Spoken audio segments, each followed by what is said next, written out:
Reproduction in animal के बारे में इस वीडियो में काफी डीपली और अच्छे से समझाया गया है और ये चैप्टर है क्लास 8 का। मेरे ख्याल से अगर तुमने इस वीडियो को एक बार अच्छे से देख लिया तो इस चैप्टर को कभी जिंदगी में भूल नहीं पाओगे और वैसे भी नहीं भूलोगे क्योंकि ये चैप्टर है ही इतना खास। और अगर तुम्हारी मैम ने इस चैप्टर से कुछ भी तुमसे पूछा तुम यूं जवाब दोगे यूं।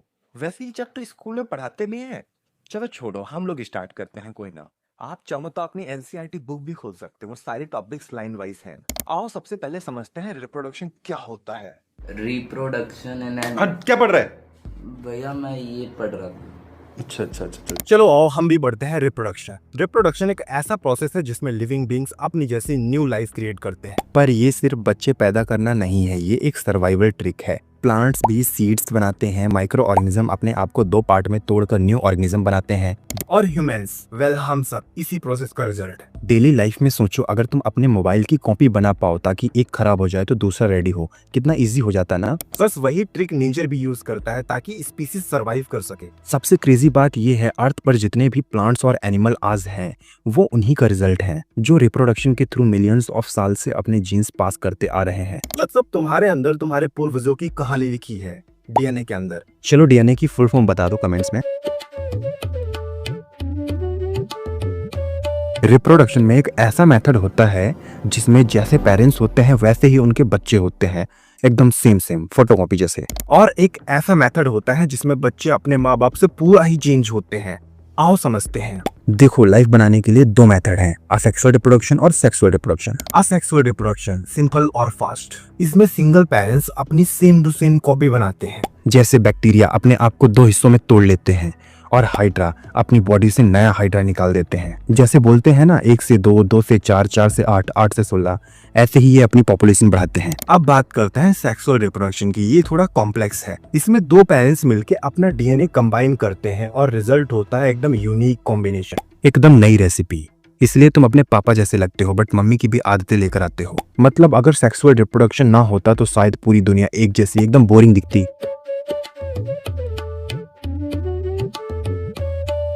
तुम दुनिया में एकदम यूनिक हो, तुम्हारे जैसा कोई नहीं, ना कभी होगा। इसका सीक्रेट छुपा है प्रोसेस में, सेक्सुअल रिप्रोडक्शन। सेक्सुअल रिप्रोडक्शन में दोनों पेरेंट्स अपना हाफ जेनेटिक मटेरियल देते हैं। तुम्हारा डीएनए एक किताब है जिसमें 50% चैप्टर तुम्हारे पापा के लिखे हुए हैं और 50% तुम्हारी मम्मी के। और सबसे इंटरेस्टिंग पार्ट, जब दोनों का डीएनए कंबाइन होता है तो एकदम रैंडम सफलिंग होती है। जैसे एक ताश की गड्डी में करते हैं ना, वैसे ही हर बार नया कॉम्बिनेशन निकलता है। इसीलिए सेम पेरेंट्स के दो बच्चे दोनों अलग अलग होते हैं। जैसे एक लंबा दूसरा छोटा, और एक को मैथ्स पसंद है तो दूसरे को म्यूजिक, मतलब वेरिएशन की गारंटी। एक फैक्ट सुनो, यही वेरिएशन ही एवोल्यूशन का सीक्रेट। अगर सेक्सुअल रिप्रोडक्शन ना होता तो शायद इंसान कभी डेवलप ही नहीं करता, ना सर्वाइवल के नए ट्रिक सीखता। मतलब सिंपल शब्दों में, तुम सिर्फ इंसान नहीं हो, तुम डीएनए का एक ब्रांड न्यू एक्सपेरिमेंट हो।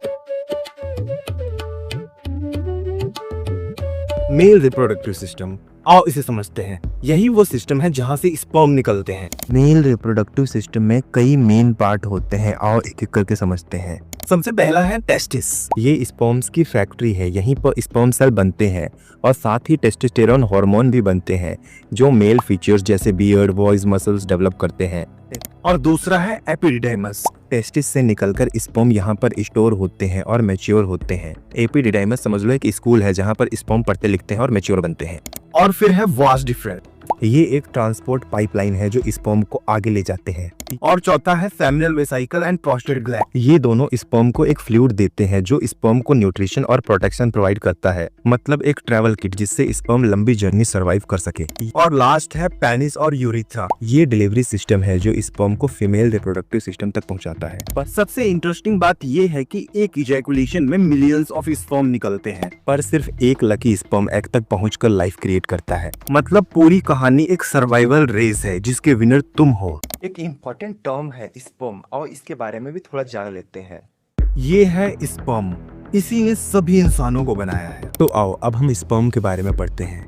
स्पर्म एक माइक्रोस्कोपिक सेल है जो मेल रिप्रोडक्टिव सिस्टम में बनता है। ये एकदम छोटा होता है, 1 मिलीमीटर का भी 100th हिस्सा। इसका डिजाइन एकदम पर्पसफुल है। ये है हेड, इसमें डीएनए होता है यानी तुम्हारी पूरी स्टोरी का ब्लूप्रिंट। और ये है मिडल पीस, यहाँ माइटोकॉन्ड्रिया है जो स्पर्म को एनर्जी देते हैं। और ये है टेल, समझो एक पावरफुल प्रोपेलर जो स्पर्म को स्विंग करने में हेल्प करती है। और स्पर्म का एक सिंपल मिशन है, एक लंबी और टफ जर्नी करके फीमेल एग तक पहुंचना। आपको पता है अगर एक आदमी के स्पर्म को 1 साल तक कलेक्ट करके लाइन में जोड़ा जाए तो वो लगभग 15 किलोमीटर लंबी एक स्पर्म ट्रेन बन जाएगी। मतलब एक छोटे से सेल का इतना मैसिव प्रोडक्शन होता है कि इसको सोचकर ही आपका दिमाग हिल जाएगा।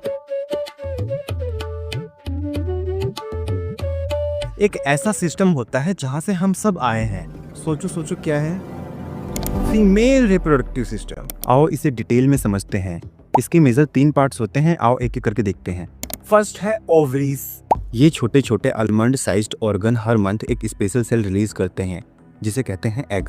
और सेकेंड है फैलोपियन ट्यूब। ये एग को पकड़ने के लिए रेडी रहते हैं और अगर स्पर्म यहाँ आ जाए और एग से फ्यूज हो जाए तब तो मिरेकल होता है, मतलब बेबी बनता है। और लास्ट है यूटेरस। और ये तो एकदम मैजिकल चैम्बर है। अगर फर्टिलाइजेशन हो जाए तो यूटेरस एक घर बन जाता है जहाँ बेबी ग्रो करता है 9 मंथ तक। एक शॉकिंग फैक्ट ये है, जब एक लड़की जन्म लेती है तो उसके ओवरी में ऑलरेडी 20 लाख से ज्यादा एग्स स्टोर होते हैं। चलो ये बताओ कमेंट्स में कि फीमेल एग का दूसरा नाम क्या है। एक इम्पोर्टेंट टर्म है ओवा, और इसे भी थोड़ा समझ लेते हैं। एक ऐसा सेल जो दुनिया का सबसे बड़ा सेल है और हर इंसान के एग्जिस्टेंस का असली स्टार्टिंग पॉइंट भी है, और वो है ओवम यानी फीमेल एग सेल। चलो आओ समझते हैं इसके बारे में।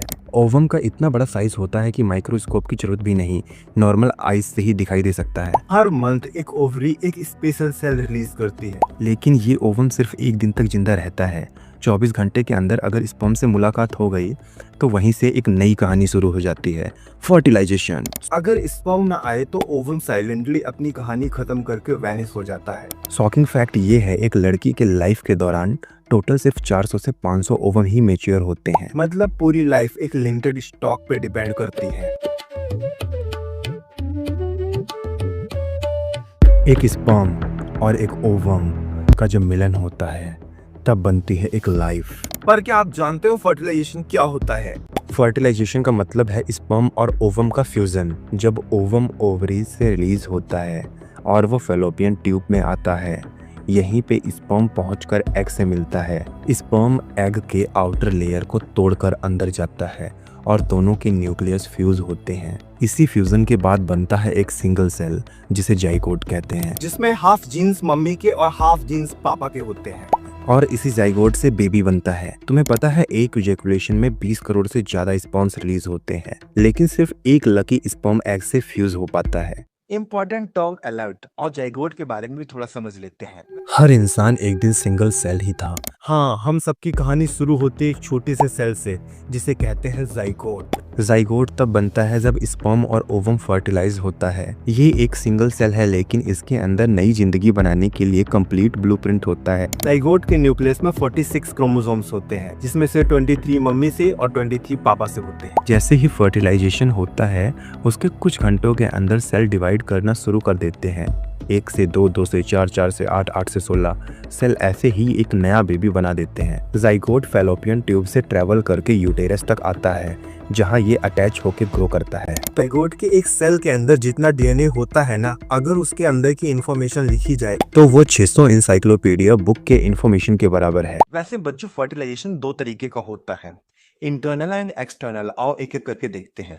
एक नई लाइफ की शुरुआत, और ये प्रोसेस छुपकर होता है, यही तो है इंटरनल फर्टिलाइजेशन। आओ थोड़ा डिटेल में समझते हैं। इंटरनल फर्टिलाइजेशन तब होता है जब दोनों फीमेल गैमेट और मेल गैमेट दोनों फीमेल बॉडी के अंदर मीट करें। इसके बाद जाइगोट बनता है जो आगे चलकर एम्ब्रियो और फिर बेबी बन जाता है। एग्जाम्पल से समझो, ह्यूमंस, हम, डॉग, पैट, बर्ड्स, सब में इंटरनल फर्टिलाइजेशन होता है। इंटरनल फर्टिलाइजेशन के कई स्पेशल एडवांटेज भी हैं, जैसे जाइगोट फीमेल बॉडी के अंदर सेफ रहता है और इन्वायरमेंट के डेंजरस चेंजेस से भी बचा रहता है, एंड इसीलिए सर्वाइवल चांसेस भी बढ़ जाते हैं। जब आप लोग अपनी मम्मी के पेट में डेवलप हो रहे थे तो वही आपकी पहली कहानी थी इंटरनल फर्टिलाइजेशन की। सोचो हर इंसान की जिंदगी की शुरुआत इसी हिडन प्रोसेस से होती है।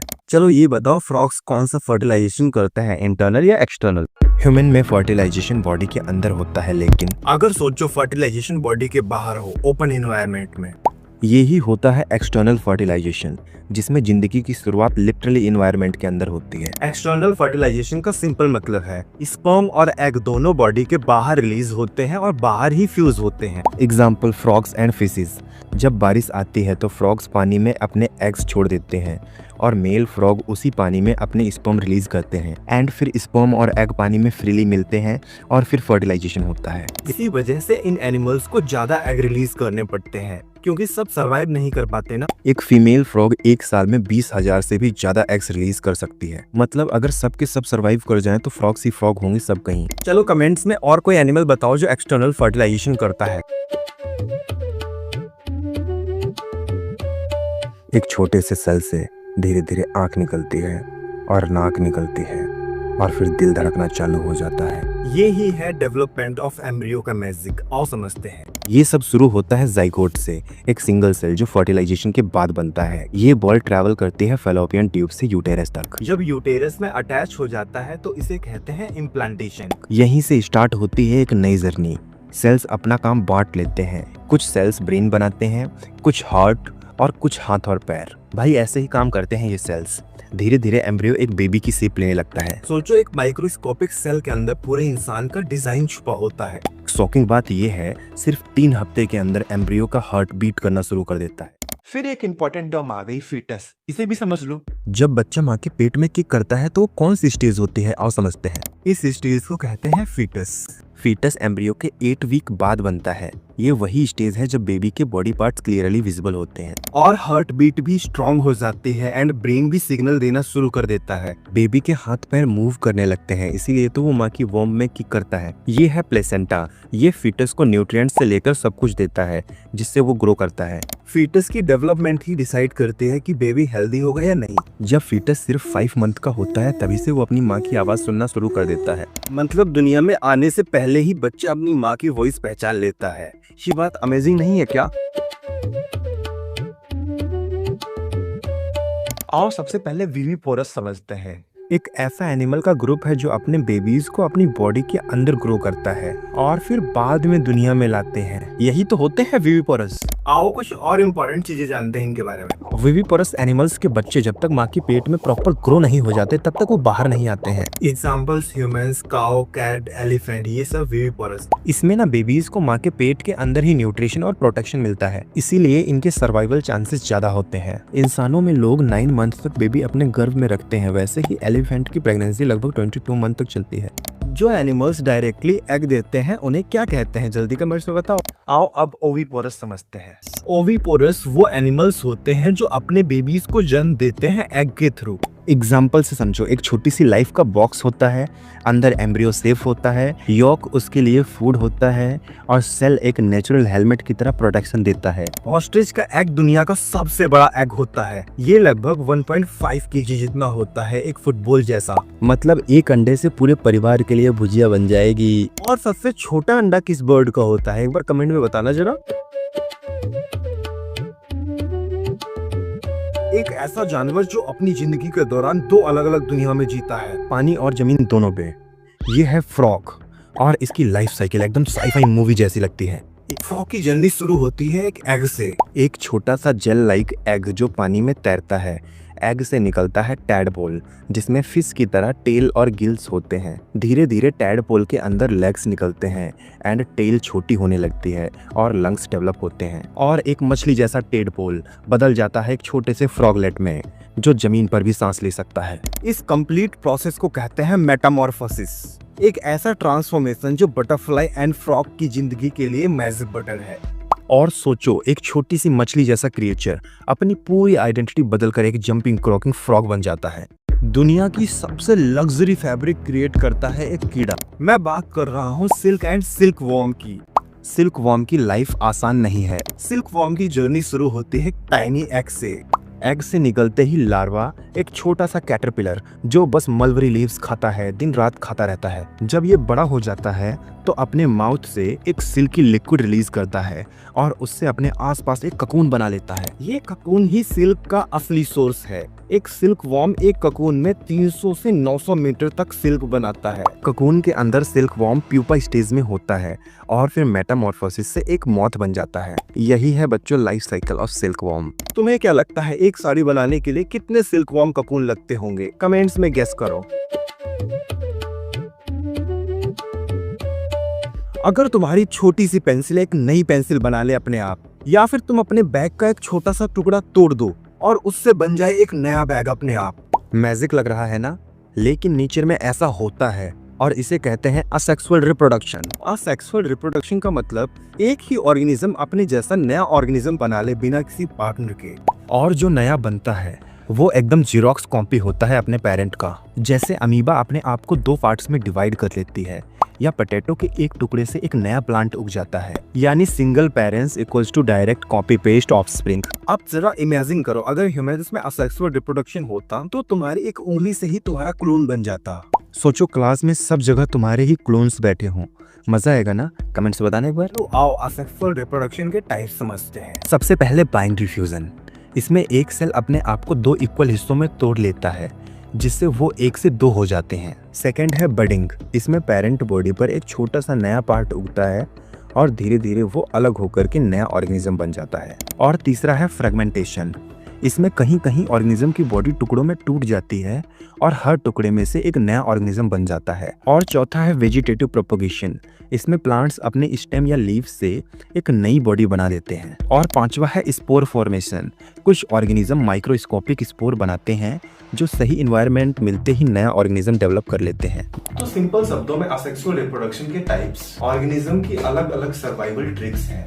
बिना पार्टनर के अपनी बॉडी के एक हिस्से से एक नई लाइफ शुरू करना, ये कमाल नहीं है क्या? कमेंट में बताने। देखो बच्चों, ये है डॉली की स्टोरी और इसे भी थोड़ा समझ लेते हैं। जरा सोचो, अगर हम किसी इंसान या जानवर की एग्जैक्ट कॉपी बना पाए बिना माँ बाप के, बट नेचुरल तरीके से, वो भी लैब के अंदर। सुनने में थोड़ा स्कैरी है ना? लेकिन बच्चों ये सिर्फ इमेजिनेशन नहीं, ये सच में हुआ था। और हीरोइन थी एक सीप, डॉली। साइंस की दुनिया का सबसे बड़ा चमत्कार और सबसे बड़ी बहस भी। 1996 में स्कॉटलैंड के एक छोटे से रिसर्च सेंटर रॉसलिन इंस्टीट्यूट ने एक हिस्ट्री रची। पहली बार किसी मैमल को क्लोनिंग के थ्रू दुनिया के सामने लाया गया। डॉली नाम की सीप। इसने दुनिया भर के साइंटिस्ट, पॉलिटिक्स और आम जनता को हिला दिया। लेकिन डॉली की कहानी थोड़ी फिल्मी है, थोड़ा ड्रामा, थोड़ा सस्पेंस, बट पूरी साइंस। साइंटिस्ट्स के मन में एक बड़ा सवाल था, क्या हम एक एडल्ट एनिमल के एक छोटे से सेल से पूरा एक नया एनिमल बना सकते हैं? मतलब एकदम एग्जैक्ट कॉपी। सोचो आपके पास एक पुरानी किताब है, उसके एक पेज से आपने पूरी किताब बना दी, और उस किताब में जो स्टोरीज लिखी थी, जो वर्ड्स लिखे थे, सब कुछ एकदम सेम टू सेम। यही तो है क्लोनिंग। इसका प्रोसेस और भी सिंपल है, आओ समझते हैं। साइंटिस्ट ने किया क्या पता है? उन्होंने एक डोनर सीप ली। इस सीप के एक नॉर्मल सेल लिया, मैमरी ग्लैंड का। उस सेल के न्यूक्लियस में पूरा डीएनए होता है जो उस सीप की आइडेंटिटी कार्ड होता है। और फिर उन्होंने एक ली एग डोनर सीप। इससे एग सेल लिया गया, लेकिन उस एग का न्यूक्लियस निकाल दिया गया, मतलब उसका खुद का डीएनए डिलीट कर दिया गया। अब साइंटिस्ट्स ने सीप ए की सेल का डीएनए उस एम्प्टी एग सेल के अंदर डाल दिया, मतलब अब एग के अंदर एक एडल्ट सीप का डीएनए था। एंड फिर एग को छोटे छोटे इलेक्ट्रिक शॉक्स दिए गए। ये शॉक्स उस एग को कंफ्यूज कर देते हैं कि अब तुम एम्ब्रियो हो, तुम्हें डेवलपमेंट करनी है। और जब एम्ब्रियो डेवलप होने लगा तो उसे एक थर्ड सीप की यूटेरस में इम्प्लांट कर दिया गया। ये सीप थी सैरोगेट मदर। और कुछ महीने बाद एक हेल्दी लैम्ब का जन्म हुआ जिसका नाम था डॉली। ये थी दुनिया की पहली क्लोन सीप। आप सोचो, डॉली एकदम नॉर्मल सीप की तरह ग्रास खाती थी, दूध देती थी, खुश रहती थी। उसने अपने खुद के बच्चे भी दिए, इसका मतलब वो फर्टाइल भी थी। साइंटिस्ट ने इसका नाम डॉली एक फेमस अमेरिकन सिंगर के नाम पे रखा। लेकिन डॉली की लाइफ थोड़ी शॉर्ट रही। नॉर्मल सीप 10 से 12 साल जीती है, लेकिन डॉली सिर्फ 6 साल जी पाई क्योंकि उसे अर्थराइटिस और लंग इन्फेक्शन हो गया था। लेकिन डॉली ने दुनिया को एक नया रास्ता दिखा दिया। डॉली ने साबित कर दिया क्लोनिंग पॉसिबल है। उसके बाद साइंटिस्ट ने कई एनिमल्स क्लोन किए, काऊ, कैट, डॉग, यहाँ तक कि कैमल को भी। लेकिन क्लोनिंग ने कुछ एथिकल सवाल खड़े किए। क्या इंसानों में क्लोनिंग करना चाहिए? क्या ये सेफ है? और क्या इससे नेचर के नियम नहीं बिगड़ेंगे? आज भी क्लोनिंग पर रिसर्च हो रही है, लेकिन डॉली को हमेशा याद रखा जाएगा क्योंकि उसने साबित किया कि साइंस इम्पॉसिबल को भी पॉसिबल बना देती है। मुझे तो लगता है कहीं ना कहीं चोरी छुपे इंसानों पर भी क्लोनिंग की जा रही होगी, क्या पता, भगवान जाने। क्या सोचते हो इस बारे में कमेंट करो। अगर वीडियो अच्छी लगी तो लाइक करो और चैनल को सब्सक्राइब करो। मिलते हैं अगली वीडियो में।